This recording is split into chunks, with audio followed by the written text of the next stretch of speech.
Paglapag mula sa dagat at pagpunta sa dalampasigan ang tinutukan sa pagsasanay sa nagpapatuloy na Balikatan Exercises 2024. Pero habang isinasagawa yan, mahigpit ding binabantayan ng Philippine Navy at Coast Guard ang namataang Chinese research vessels malapit sa Catanduanes. Lalo't nakitang nagbaba ito ng unidentified equipment. Si Patrick De Jesus sa detalye. Matapos ang makasaysayang multilateral maritime exercise ng Amerika, Pilipinas at France sa West Philippine Sea, tuloy ang iba pang aktibidad ng Balikatan Exercises 2024, kabilang ang amphibious exercises. Nalahok sa amphibious exercises ng Balikatan 2024 ang mga tauhan ng Marines at Navy. Sakay nitong landing craft unit na ibinaba mula roon sa BRP Davao del Sur, patungo tayo sa lugar ng pagsasanay sa Rizal, Palawan. Mula sa dalawang LCU na dumaong sa pampang ng Barangay Kampong Olay sa bayan ng Rizal, nagsagawa ng amphibious landing ang mga Pilipinong tropa mula sa 3rd Naval Combat Engineering Battalion at ang Marine Battalion Landing Team 9. This is an operation wherein we utilize yung ating barko as the platform for our Philippine Marine Corps sa kanilang ship-to-shore movement or ship-to-objective maneuvers.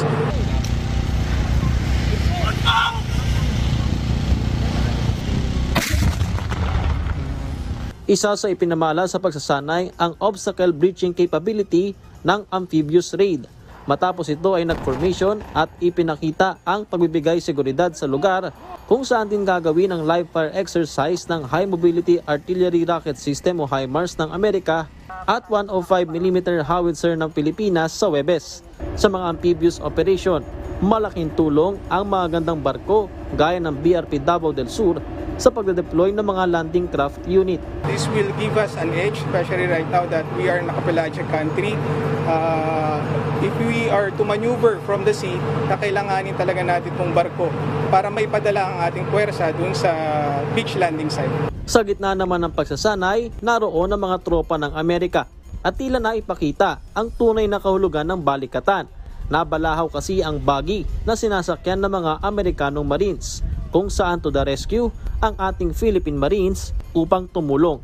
Samantala, sa silangang bahagi, patuloy na minamanmana ng Philippine Navy at Coast Guard ang mga Chinese research vessel na namataan malapit sa Catanduanes.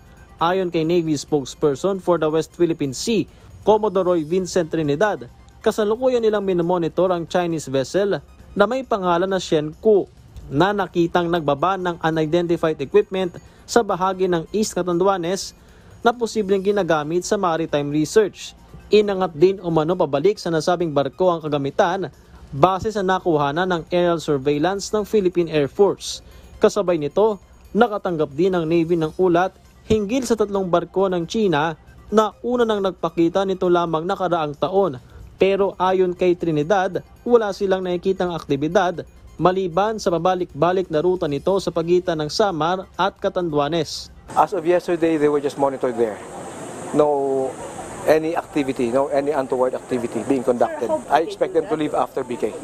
Nakikipag-ugnayan na rin sa ngayon ng AFP sa iba pang ahensya ng pamahalaan para alamin kung may posible bang banta ang presensya ng mga nasabing barko ng China na nagkataong kasabay ng Balikatan Exercises 2024.